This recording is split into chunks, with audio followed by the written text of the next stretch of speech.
1,400 miles round trip. And he liked to drive, he said, because he wanted to think and not have any phone interruptions, because my case was such a headache, such a complex mess, that he just wanted to tune it all out and just focus on driving. He could just think while he was driving. So he drove it. And he said, this is ridiculous. You have to let me into this base. And other inmates' families were going right around him, and they said, you can go in, you can go in. Nope. The Iraqi agent is not getting an attorney's visit.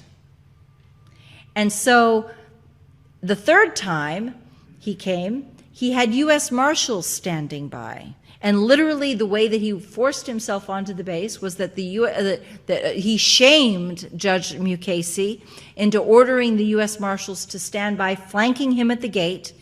And they said, if you won't let Ted Lindauer onto this base, we're going to take him in over your objections. And this is this is a precursor to the NDAA. This is how the NDA is actually going to play out, because the military operates under a totally different set of rules, and they are not subject to any judicial, ordinarily they're not subjected to any sort of judicial oversight. And so the military commander will decide whether they even acknowledge that there is a prison, or whether they allow a prisoner individually to be recognized. You could go back, you could literally lose your relative to a husband, wife, daughter, and never know where they are for years. They don't even have to give you a phone call. They don't have to let you write letters home. I mean, you don't even, I mean, you're not scared enough. You aren't. The Department of Homeland Security is already drafting a manual for how to run these darn things. And it's just, and how they're going to separate, how they're going to identify the ringleaders and separate them and put them in solitary confinement, and how they're going to you play loud music or loud noises like siren sounds 24 hours a day to break the spirit of these people, because we're all activists and we're all troublemakers, and so we're going to be a little bit difficult. Yep, we are. We're going to be trouble. We're trouble for these guys. But when I was at Carswell, what the last thing I want to say to you, I think, is really important. Then I'll open this up to questions. I know I've been saying a lot. Hopefully, you've given you a lot of information tonight. But what I'd like to close with this, because this is Cambridge, and I know that a lot of you care about racial justice and racial equality, and we take that for granted these days. We presume.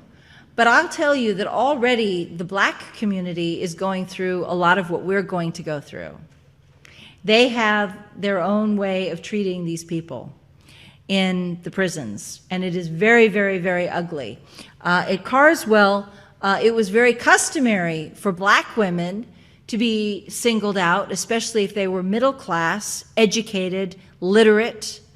The guards told me straight up that certain black women read the newspaper. And then shortly after, they were accused of reading newspapers, and I was told not to read a newspaper. This is how it came out. I asked to see a newspaper because I wanted to have something to read and have something to look at your current events, and they're like, do not ask for a newspaper. She asked for a newspaper. Watch what's going to happen to her. I was told not to sit in the little closet with the TV turned on to CNN. They have, in the prison, they have a television set that is designated for news. I was told, do not go in there and turn it on, because it's like a test. And if you go in there and if you watch CNN or Fox News, you're failing a test. And it's scary stuff. It's really that scary that you can't even imagine. But I had a very wonderful, good woman, black woman friend who was declared incompetent, and over her strongest objections. And she was a piano teacher. And you guys can't even believe what they did to this woman. She was a piano teacher, and they asked her what kind of music she taught. And she said, well, I teach everything. She taught children. They say, well, you can teach jazz. Sure.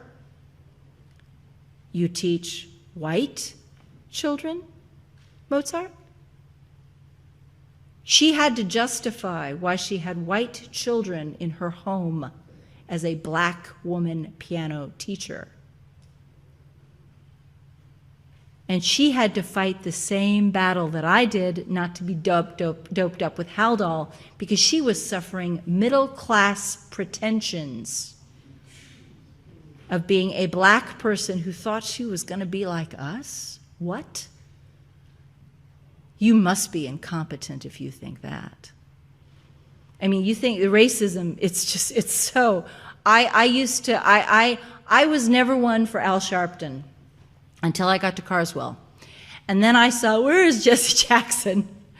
I remember weeping like in terrified fear, really afraid, really scared out of my mind. Just like, I'd go in the showers because that was the only place you could ever be alone. And I'd hear what they were doing to these women right in the shower stalls next to us.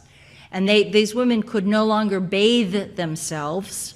So they'd have to be stripped naked by the guards or other inmates and physically washed because they'd have to get a chair to sit them down because they couldn't stand up anymore.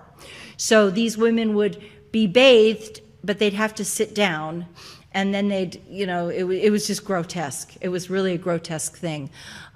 They could not walk, they could not speak, they could not carry a chair into the bathroom. We actually had big arguments over, I remember being really ripped to shreds because I took a chair out of a bathroom once, and it turned out it was one of the black women who had been reading a newspaper,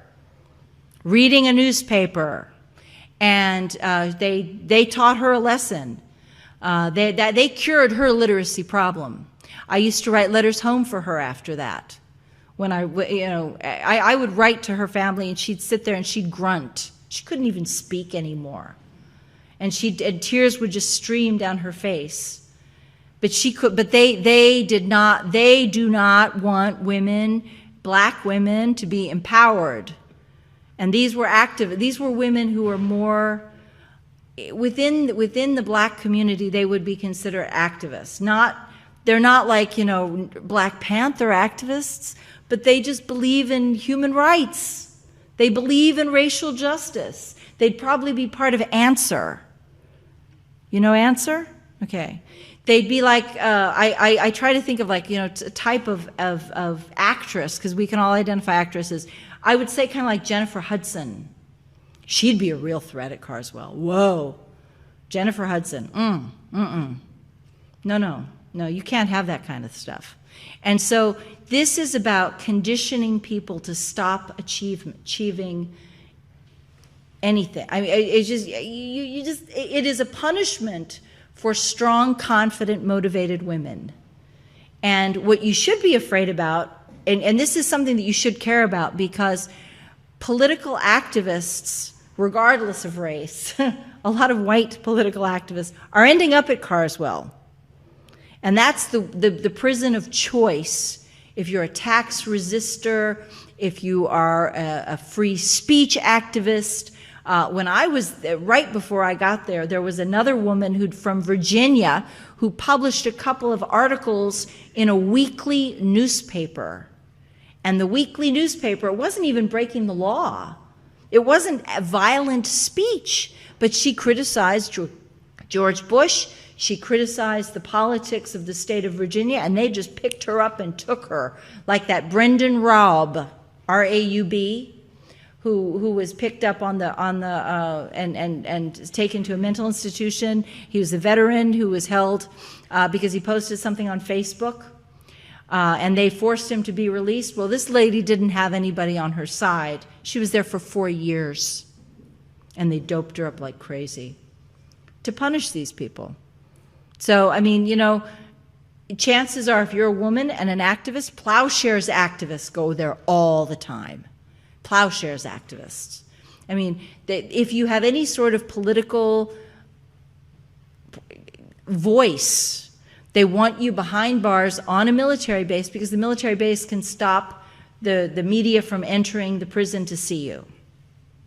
And so I just want to say, I mean, for all my women friends at Carswell who this is just sort of for them, because I was not the only one who was getting targeted, but I was the only one who really escaped it because I fought back and I had a public voice to speak with. And but the abuses are hideous, and it's ongoing.